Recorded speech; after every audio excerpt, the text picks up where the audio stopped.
So for the next little bit, we're going to be covering something called the habit loop. The habit loop was first popularized by Charles Duhigg in his book, The Power of Habit, but then James Clear took it, added his little spin to it in Atomic Habits.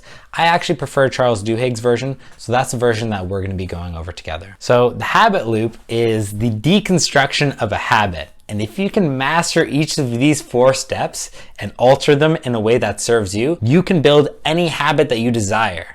To start off, there's a quote by BJ Fogg that I absolutely love, and it goes, "If you pick the right small behavior and sequence it right, then you won't have to motivate yourself to have it grow. It will just happen naturally, like a good seed planted in a good spot." So there's 4 components to the habit loop. You have the cue, which actually initiates the behavior itself. You have the routine, which is the behavior itself. You have the reward, which is the thing that comes and reinforces the behavior.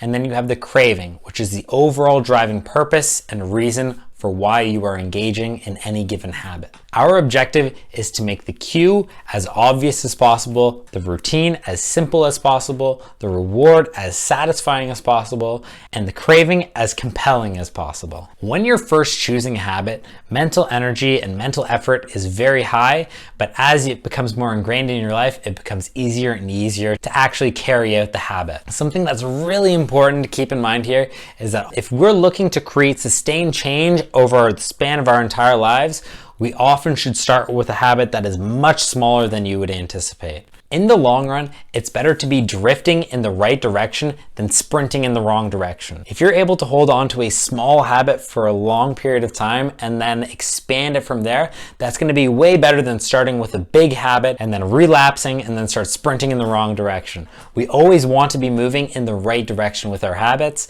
If we start going in the wrong direction, then there's probably something that was wrong with the habit loop to start. We probably bit off more than we could chew, and we should take it back to the drawing board and take another crack at it.